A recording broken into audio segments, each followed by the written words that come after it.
Vous attendez-vous à aller au ciel un jour? Eh bien, vous allez savoir comment faire aujourd'hui à l'émission La Parole vivante.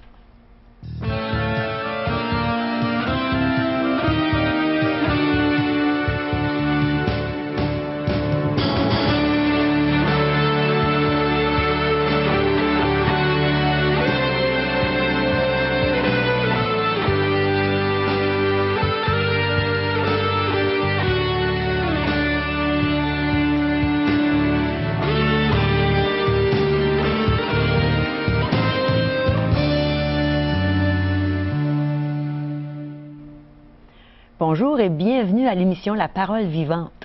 Aujourd'hui, on va savoir si on peut s'attendre à passer l'éternité au ciel. C'est le pasteur Régent Joly, bien sûr, qui va nous entretenir sur ce sujet. Et on va entendre un beau chant de Richard et Sylvie Ouellette. J'aime beaucoup ce chant, vous allez l'aimer aussi, je suis certaine.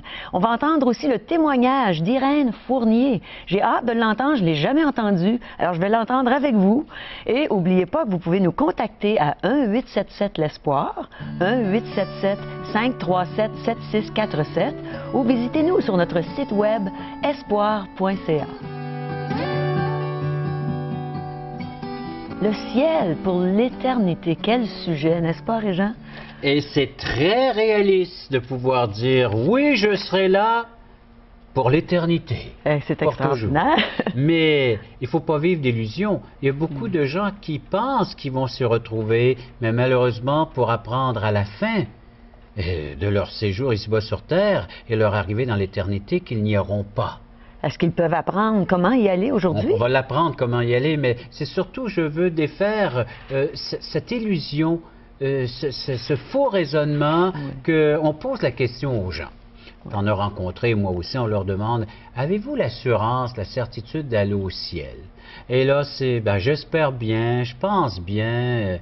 Écoute, là, on leur demande sur quoi qu'ils se basent pour donner une telle réponse. Bon, j'observe la religion, je fais du bien, je pratique, je fais des bonnes œuvres. Ouais. Mais ils n'ont pas cette assurance ancrée en eux sur lequel ils peuvent vraiment dire, je m'appuie sur un fondement inébranlable, le fait de savoir que oui, je serai au ciel. Parce que tout ça peut chambarder. C'est comme un échafaud, on se trouve dessus, mais voilà que cet échafaud-là est loin d'être solide. On s'est fait toutes sortes de pensées, une forme de pensée, de philosophie. On a bâti là-dessus et on va voir que la parole nous parle de deux fondements. Il y a celui qui est inébranlable, mais il y a celui qui, lorsqu'arrivera la tempête, là, tout va s'écrouler. Tout va s'écrouler. Et c'est ce que j'aimerais aborder aujourd'hui avec vous, Bible en main. Alors, la lecture des textes donc sacrés, les textes révélations de Dieu, et nous montrer qu'on peut s'appuyer sur quelque chose qui est vraiment du sable mouvant, ou s'appuyer sur quelque chose de solide qui ne bougera pas, même lorsqu'il arrivera les tempêtes. Donc, d'avoir cette assurance, cette certitude. La Bible nous dit que ces choses ont été écrites afin que nous sachions que nous avons la vie éternelle. Que nous avons. Que nous avons. Pas que nous aurons. Alors, c'est comme ça que Dieu veut que l'on sache les choses. Pas à peu près. Puis c'est un peu comme si tu espérais le billet en main, la loterie, tu as pris ton billet, tu as dit ça, c'est la combinaison gagnante, sûr et certain. Et là, tu arrives le soir, les bouliers se mettent en marche, les chiffres sortent. Déception. Tu n'as pas le billet gagnant. Et pourtant, pendant tous ces jours-là, toute cette semaine-là, tu étais sûr et certain que tu étais la gagnante du gros lot. Et c'est la même chose. Il y a des gens qui vivent comme ça, avec l'espérance de se retrouver dans la présence de Dieu pour apprendre finalement qu'ils n'avaient pas le bon billet en main. Qu'ils n'avaient pas le bon laissez-passer pour le ciel. Alors, est-ce que tu vas nous présenter ce billet aujourd'hui? Le billet, l'unique, le seul qu'on devrait tous avoir en notre possession pour entrer au ciel. Imaginez-vous être certain que le jour où on va mourir, on va passer l'éternité au ciel dans la présence de Dieu. Alors restez avec nous, on va entendre des choses extraordinaires aujourd'hui et on va pouvoir tous être certains à la fin de l'émission, si on veut bien prendre ce que Dieu nous offre, d'aller au ciel pour l'éternité.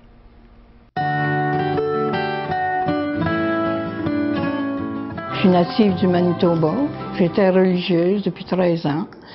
Et puis, quand la première rencontre que j'ai eue avec les Saintes Écritures, c'est quand un curé est venu puis a dit « Vous allez faire votre retraite dans la Sainte Bible. » Puis, si vous voulez connaître Dieu, il dit « Lisez les Écritures. » Et puis, j'ai vraiment aimé cette retraite et puis ça m'a accroché à l'écriture. Puis depuis, après, je prenais les psaumes, je faisais mes méditations dans les psaumes. Mais comme la communauté religieuse avait un petit livre bien particulier qui était la méditation, il fallait méditer là-dessus. Alors la supérieure générale qui était arrivée du Manitoba, nouvellement élue, elle tenait au règlement à la lettre. Elle a dit, vous ne ferez pas de méditation dans la Bible, vous allez prendre votre petit livre. En tous les cas, sa visite du Manitoba m'a bouleversée beaucoup sur bien des points, elle était très austère. Alors, un bon jour, je ne sais pas, rendu à bout de nerfs, j'ai dit comme ça, j'ai laissé une parole aller, si ça continue comme ça, j'ai dit, je sentais que je n'étais pas capable de faire plus que je faisais. Moi, j'ai dit, je sors de communauté. Puis une fois que cette parole-là a été dite, c'était comme si une porte s'ouvrait. Puis ça a tout simplement continué, puis j'ai obtenu le dispense de mes vœux qui était seulement que de l'évêque. Et puis, je suis sortie de communauté. La parole que le curé avait dit, si vous voulez connaître Dieu, lisez les Écritures, elle m'est revenue. Et puis là, je me suis lancée dans la Bible. J'ai commencé à lire la Bible, à méditer la Bible. Et puis, entre-temps, on vendait notre maison, après que mon garçon est mort. On a vendu notre maison, puis c'est une famille chrétienne, un jeune couple chrétien qui est venu s'installer chez nous, puis on a bâti juste à côté. Alors, je me suis fait évangéliser par Estelle, qui est devenue ma grande amie. Et puis, c'est elle qui m'a conduit vers le Seigneur. Elle m'a conduit, elle me disait que je ne pouvais pas être sauvée si j'acceptais pas le Seigneur comme mon sauveur. Et puis, quand est arrivé l'hiver, qu'on écoutait à toutes les années, ça fait longtemps, l'heure de la bonne nouvelle. Et puis, là, je suis venue en contact avec Marge. J'ai écrit pour savoir, elle m'a écrit, puis j'étais accrochée à l'Église. J'étais quand même accrochée à la religion, me semblait, il fallait que je fasse une religion. Alors, j'étais accrochée à l'Eucharistie. Moi, c'était l'Eucharistie qui m'accrochait. Je n'étais pas capable de laisser l'Église catholique parce que je croyais vraiment à l'Eucharistie. Alors là, j'ai crié vers Dieu. J'ai crié vers Dieu, puis j'ai dit, Seigneur, il n'y a pas un homme de Dieu qui est capable de m'éclairer et me dire vraiment. Et puis c'est quelques semaines après que c'est Renal qui est rentré, qui m'a appelé, et puis il m'a dit qu'il serait prêt à m'aider si j'acceptais. Alors, ça a été, là, je peux dire que c'est la grâce qui est rentrée dans ma maison, cette journée-là, cette journée. Et puis, j'avais bien des choses à dire et à questionner. Et puis, il m'a expliqué qu'est-ce que c'était que la grâce. Et puis, mais j'avais toujours mes vœux qui venaient me chercher, que j'avais brisé mes vœux en religion. Et puis, j'avais toujours gardé une photo de ma profession religieuse. Puis, il me semblait, je m'attachais à celle-là parce que c'était quand j'étais bonne, ça, que je connaissais Dieu, il me semblait. Alors, mes vœux venaient me chercher. Alors, il m'a montré un graphique sur lequel il y avait deux chemins. Un chemin large, que plusieurs personnes passaient. Puis l'autre chemin était étroit. Et il y avait très peu de personnes. Puis il m'a demandé comme ça, il dit, sur quel chemin vous étiez? Il dit, quand vous avez fait vos vœux, ben j'ai dit, j'avais pas la nouvelle naissance, donc j'étais dans le chemin large. Il dit, vos vœux ne sont pas montés à Dieu. Et puis ça, là, ce moment-là, tout ce que je tenais venait de s'écrouler. J'ai pris la photo, je l'ai déchirée, puis je dis, quelle farce. Je m'étais attachée à ça. Et puis, c'est après que j'ai compris qu'est-ce que c'était que la grâce, que Jésus ne demandait pas une religion, il demandait une relation, que lui avait tout fait, tout était accompli à la croix. Il avait crié du haut de la croix que tout était accompli. Et puis qu'on avait tout pleinement en lui, on avait juste à se donner à lui et qu'on recevait sa grâce, qui nous soutenait par sa grâce. Alors c'est la grâce qui est rentrée dans ma maison, dans mon cœur, et puis la joie que je n'avais jamais connue auparavant, j'avais même dit, Ronald, j'ai dit, moi, je sais pas qu'est-ce que c'est que la joie. Je vois des chrétiens qui disent qu'ils ont la joie. J'ai la paix, mais j'ai pas la joie. Alors, le Seigneur est venu me la donner en pleine nuit. En pleine nuit, je me suis réveillée, je pense qu'il était 2 heures de la nuit, puis je me promenais de long en large dans la maison, puis j'avais une joie débordante, puis je voulais le crier à quelqu'un, je voulais le dire à quelqu'un que j'avais une joie, puis j'étais dans le Seigneur, il habitait en moi. Et je voudrais dire aux autres que c'est pas une religion qu'on cherche, qu'il faut chercher, c'est de chercher à connaître Christ. Christ est venu sur la terre, puis il a tout accompli, puis il a dit, tout est fait, tout est accompli. Vous n'avez qu'à me croire, à marcher, à m'accepter comme votre Seigneur, votre Sauveur et votre Dieu. Et ce que j'ai accepté de tout cœur, il est mon Seigneur, mon Sauveur et mon Dieu. En lui je crois, en lui je vis, et je veux dire aux autres que la seule voie, c'est Christ.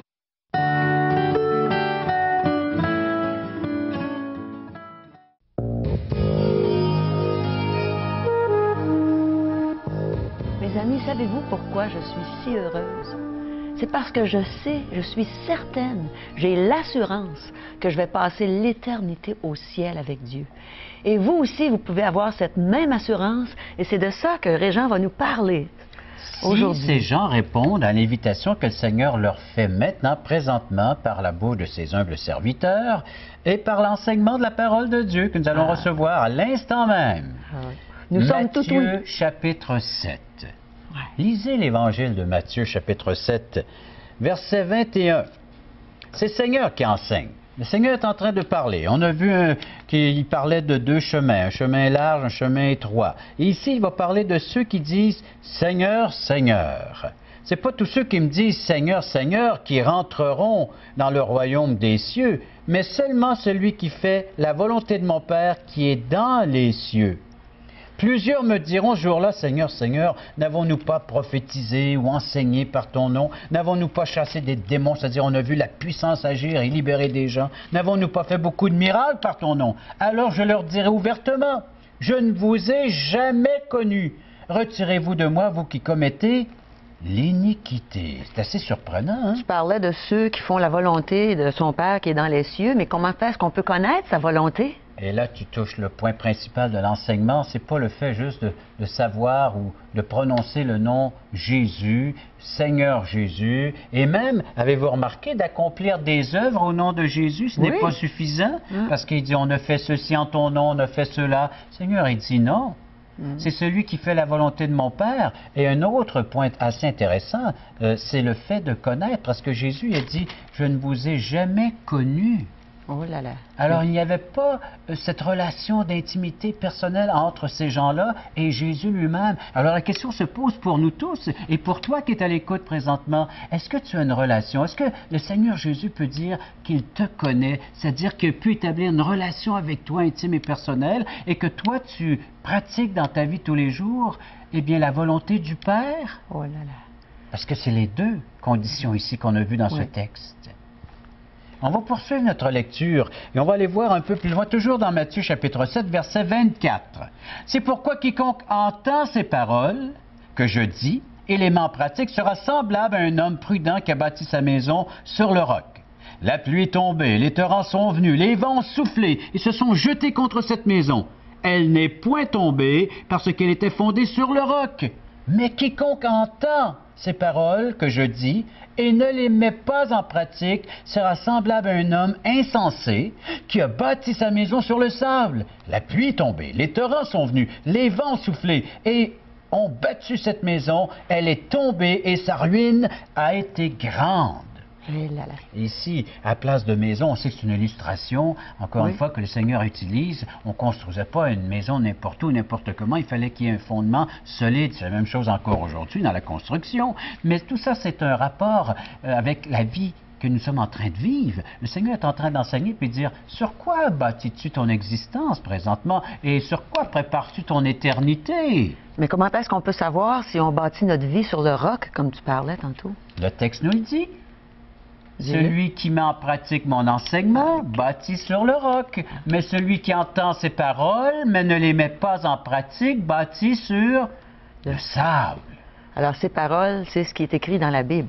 Alors, avez-vous un intérêt Je crois que oui, parce qu'ils sont déjà à l'écoute de paroles vivantes. Alors Oui. déjà là, hein? Sûrement. Alors ils ont un intérêt, mais avez-vous pris la Bible en main et commencé à y découvrir l'enseignement de Jésus pour votre vie, pour ton existence, pour ton éternité? Alors c'est ça ce que le texte nous dit. Donc c'est pas le fait juste d'entendre parler de Jésus, mais c'est le fait de recevoir son enseignement, de la mettre en pratique dans ma vie. Et quel est cet enseignement du Maître? Quel est cet enseignement du Seigneur qui va faire toute la différence que d'être sur le roc plutôt que sur le sable pour ma vie présente et pour mon éternité ou la vie future? Alors donc, ça c'est dans Jean chapitre 6, où on voulait faire Jésus un roi, parce qu'on l'avait vu multiplier les pains et nourrir des foules. Alors on voulait en faire un roi, nous dit les Écritures. C'est ce que nous lisons ici, Jean chapitre 6. Les gens ayant vu le miracle que Jésus avait fait disaient « Celui-ci est vraiment le prophète qui doit venir dans le monde. » Et naturellement, il a couru après eux afin de pouvoir, après lui, pour en faire un roi. Mais Jésus dit « Non, vous n'avez pas à venir après moi pour me faire roi de vous. Je suis déjà votre roi. Vous n'avez qu'à le reconnaître. » Alors, c'est pas le roi de la patate, là, ou le Burger King, c'est le roi du hamburger. C'est le roi des rois. C'est peut dire « Ah ouais, amène-nous de la nourriture, c'est bon, on va te suivre, on n'aura plus besoin d'aller à l'épicerie du coin, on va tout avoir ce qu'il nous faut à chaque jour avec toi. » Mais Jésus dit « Non, vous n'avez rien compris. Ce miracle-là est un signe pour démontrer qui je suis. » L'évangile de Jean est là pour démontrer que Jésus est Dieu, l'être suprême, le Tout-Puissant, le Créateur du ciel et de la terre, le Seigneur de mon existence. Alors, c'est pas d'en faire un roi, c'est de reconnaître qui il est. Il est le roi de ma vie. Et il va dire un peu plus loin, alors, Jésus leur dit en vérité, verset 26, je vous le dis, vous me cherchez, non parce que vous avez vu des miracles ou les signes, mais parce que vous avez mangé des pains, que vous avez été rassasiés. Et verset 27, travaillez non pour la nourriture qui périt, mais pour celle qui subsiste, pour la vie éternelle, et que le Fils de l'homme vous donnera, car c'est lui que le Père, que Dieu lui-même a marqué de son sceau. Et après ça, les gens vont dire, on ne comprend pas trop ton langage, qu'est-ce que tu veux nous dire? Et il va dire plus loin, bien, Jésus leur répondit, l'œuvre de Dieu, c'est que vous croyez en celui qui l'a envoyé. C'est ça l'œuvre. Et là, Jésus parlait de lui-même. Oui, exact, parce que c'est lui qui fut envoyé ici-bas sur terre pour démontrer qui est Dieu. Si vous voulez connaître Dieu, approfondissez les Écritures en concernant Jésus. Étudiez la personne de Jésus, vous allez découvrir qui est Dieu. Parce que les gens disent Dieu, oui, mais il est loin, il est distant. Non, c'est faux encore une fois. Il est venu en la personne de Jésus, il s'est manifesté auprès des hommes, parmi les hommes, afin que nous puissions le découvrir. Est-il accessible à tous les hommes? Il se rend accessible à tous les hommes, même si les apôtres ont empêché des fois des gens de s'approcher, même les petits-enfants. Et Jésus leur a dit quoi? Laissez venir à moi. Laissez. Il est accessible, très accessible. Il dit, je ne suis pas venu pour servir, pour être servi, mais pour servir et donner ma vie en rançon. Alors, un serviteur très accessible, hein, si on regarde toutes ces paraboles concernant le serviteur, c'est celui qui est au service et en train d'accomplir la volonté. Il était au service du Père, il s'est rendu accessible auprès des hommes afin que, oui, le Père puisse pleinement réaliser l'objectif, le but premier de la venue de Jésus, c'est de sauver les pécheurs. Et c'est ce que l'apôtre Paul a pu dire dans une lettre adressée à Timothée, un jeune croyant dont je suis le premier. Cette parole est sûre et certaine que Jésus est venu dans le monde pour sauver les pécheurs dont je suis le premier. Il a reconnu l'être qu'il était et il a reconnu par le fait même que seul Jésus-Christ était celui qui pouvait le sauver.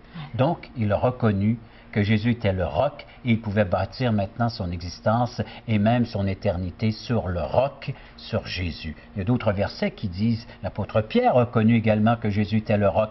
Il le cite dans Actes chapitre 4 verset 12 et dans ses épîtres, dans ses lettres, il dit, nous sommes des pierres vivantes maintenant qui, au lieu d'avoir rejeté ce rocher de l'angle principal, ce rocher important pour construire, eh bien nous l'avons imploré, nous l'avons reçu.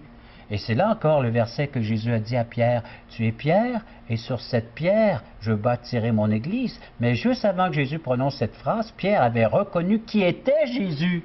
Il a dit, « Tu es le Fils de Dieu. » Alors, cette pierre, c'était pas Pierre. C'était pas Pierre. Ça, c'était la petite pierre. Mais il dit, sur ce que tu viens de dire, sur ton témoignage, sur ta confession, là, sur ce que tu viens de dire, c'est là-dessus que je bâtis mon Église.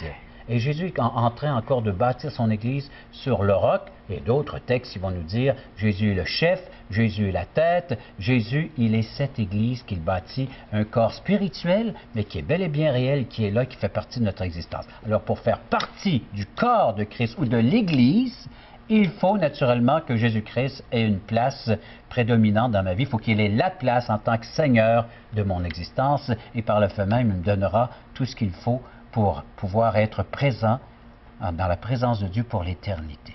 Alors, le seul roc, c'est bien Jésus. C'est Jésus. Il n'y a aucun autre moyen. Si vous voulez un fondement inébranlable, il faut aller vers lui, il faut placer tout notre être, notre confiance en lui, dans ce qu'il a accompli ici-bas sur la terre, la délivrance de l'âme, de mon âme, de ton âme. Alors, on peut être juste en pèlerinage sur cette terre. C'est ce que nous sommes. Jusqu'à ce qu'on entre dans la présence du Dieu glorieux. Et il faut être son enfant déjà avant de mourir, si je comprends bien. C'est la seule façon de pouvoir entrer au ciel, c'est Ouais. de l'accepter maintenant dans cette vie présente. Alors, parlant justement de ce pèlerinage, écoutons Richard et Sylvie Ouellette qui vont justement faire un chant intitulé « Pèlerinage ».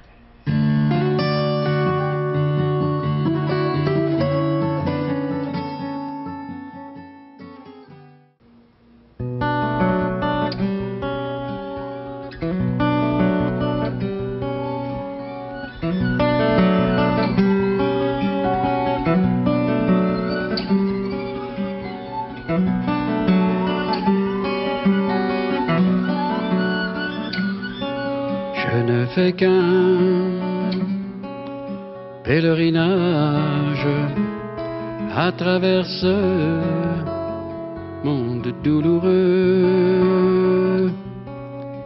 Mais le pays que j'envisage est sans tristesse, toujours joyeux.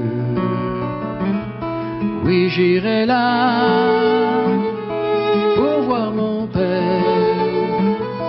Mon long voyage sera terminé. Je passerai la grande rivière. À l'autre bord, je passerai.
Oui, j'irai là pour voir mon père. Mon long voyage sera terminé. Je passerai la grande rivière. À l'autre bord, je passerai.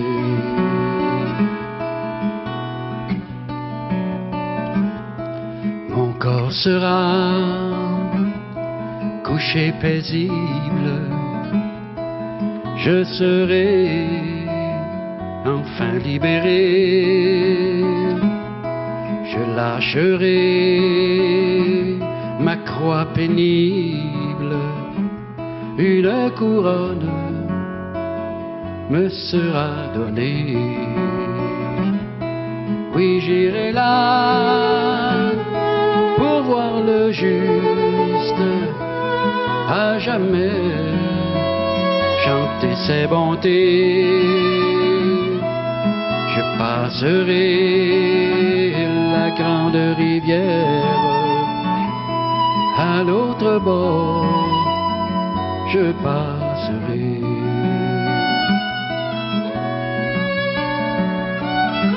je passerai.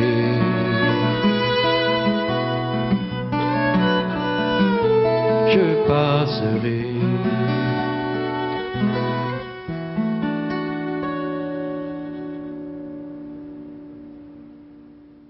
Parole vivante vous invite à participer à l'un des nombreux merveilleux déjeuners de l'espoir.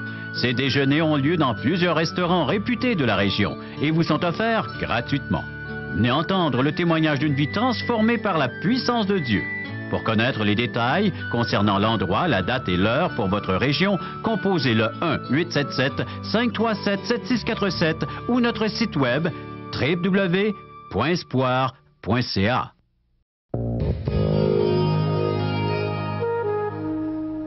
Êtes-vous déjà allé dans un déjeuner de l'espoir? Eh bien, allez-y, vous ne le regretterez pas, puis amenez vos amis. Et aimeriez-vous aussi rencontrer Régent? Je pense que c'est possible, hein, que les gens se rencontrent en personne. Ça pourrait se faire dans un de ces merveilleux déjeuners de l'espoir, sur la rive sud ou sur la rive nord. Oui. Il y en a différents endroits.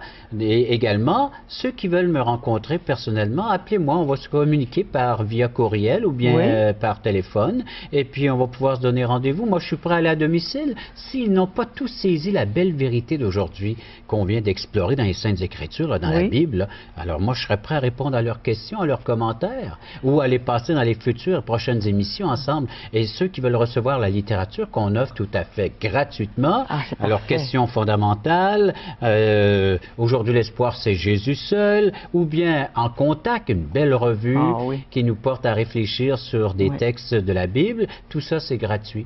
Les coordonnées, Caro?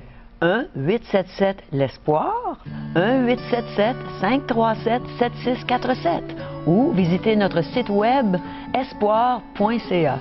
Et n'oubliez pas, hein, dans la Bible, comme Régent nous a mentionné aujourd'hui, c'est possible d'être certain d'aller au ciel. Alors, le Seigneur dit aujourd'hui, si tu entends sa voix, n'endurcis pas ton cœur. Écoutez ce message et recevez Jésus comme votre Sauveur et votre Seigneur. Et vous allez passer l'éternité au ciel avec lui et même avec nous. Alors, on vous aime et on se revoit bientôt. Bye bye.